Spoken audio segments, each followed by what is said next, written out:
What's going on, everybody? In this video, I'm going to be sharing with you the exact steps on what you need to do to purchase your first home. Now, before I get into the details, I want you to all know that those who tell you make a budget before you go shopping for homes does not exist. There is no such thing as make a budget, and I'll explain to you why as we get into the video. Number one, verify your income and employment. Now, if you're self-employed or you're W-2'd, this is what you need to do. If you're self-employed, you need 2 years of verifiable tax returns that the bank can see that you had good income and consistent income. If you're on W-2, the bank is still gonna wanna see your last 2 years of income, your tax returns, but they're not gonna validate your loan based off of that. They're gonna validate it based off of your current W-2s and your current employment. For a self-employed person, it is a lot harder to get a loan versus someone who's employed and gets W-2s. The reason for that is lenders feel self-employed people can decide to not wake up and work,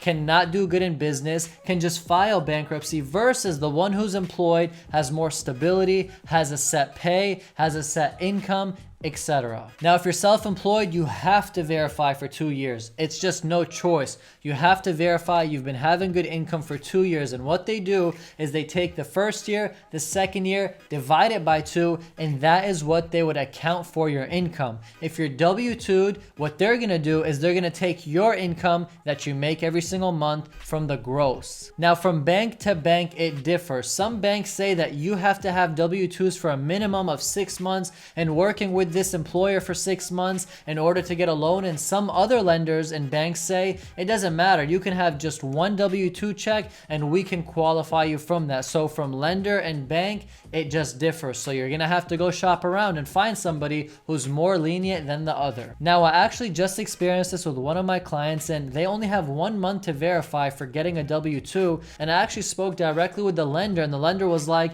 there's no timeline on it. If they're getting a conventional loan, it doesn't matter, we can qualify them. So from lender and bank, it differs. So you gotta shop around and you gotta see. Number two, you wanna check your credit. Credit is the most important thing in the world. I mean, I tell people that your school grades are what defined you when you were growing up. Now, your credit as an older, mature person, your credit is what defines you in this world. The higher the credit score you have, the more reliable, trustworthy, and the more comfortable anyone is to give you a loan. So your credit is the most important thing. Now, what your credit's gonna do is, if it's good, you're gonna get better rates, you're gonna get cheaper fees, and you're gonna be able to get qualified a lot easier. If you want, right now you can download Credit Karma and check your credit score. Some say it's not that accurate, so if you wanna be fully accurate, you can go to Experian.com, you can sign up and check your credit score. You can even go to your own local bank, and usually on the online app it says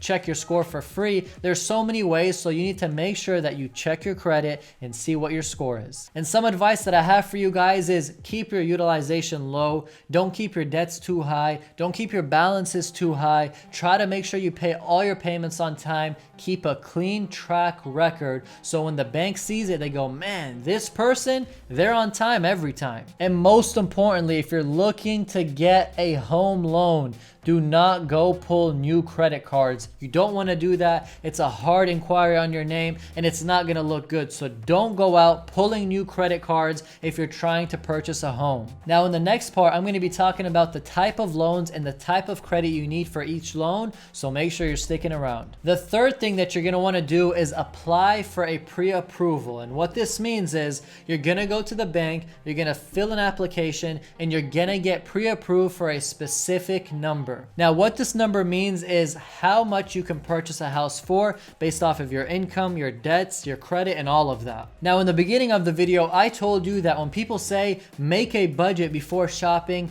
I want you to ignore that. Making a budget before shopping is useless if you never got a pre-approval, because you can make a budget for $400,000, let alone to realize that your pre-approval's maximum is $200,000 that you qualify for. And to top it all off, if you want to spend $200,000 max on a home, trust me, you're gonna spend more. So try to get your pre-approval as high as possible, because for some reason, when you start shopping, you always look at the things you can't get. Now, here are the 3 major type of loans that you can get. Number 1, an FHA loan. Number 2, a conventional loan. And number 3, a VA loan. An FHA loan requires 3.5% as a down payment if you wanted to get that type of loan. And most importantly, it has easier requirements. You can actually get qualified with a 580 credit score. If you're putting more than 10%, you can get qualified with a 500 or more credit score. A conventional loan requires 3% down, which is less than the FHA,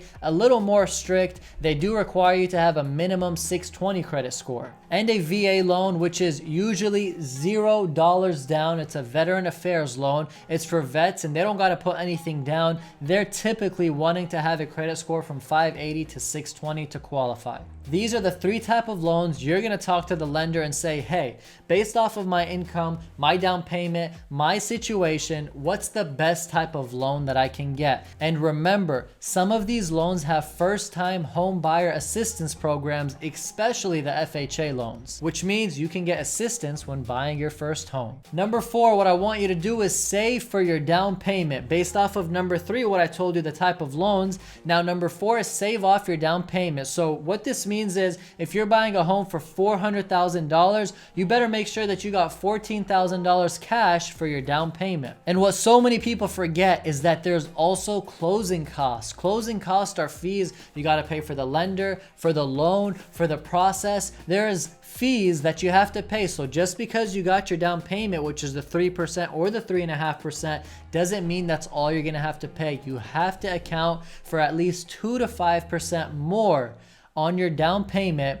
as fees that you're gonna have to pay. So another example, if you're buying a home for $200,000 and you're putting 3.5% down, that's $7,000 that you're gonna have to come up with your down payment plus your closing costs. Now, if you got a smart agent working with you, hint, hint, like me, I just helped one of my clients get $20,000 in seller's credit towards their closing costs. So my client had closing costs that he had to pay, and his closing cost came out to $9,000. So from the $20,000 in seller's credit, basically concessions the seller's giving to my client, we use from the $20,000, $9,000, and that's all we could use because that's how much the closing costs were. The other $11,000, what I decided to do with them, because I wasn't going to let them go to waste, I reduced the sales price of the home by $11,000. Essentially, my client came out of pocket $9,000 less than they had to because I negotiated that for them. And they're so happy, I can't even express to you.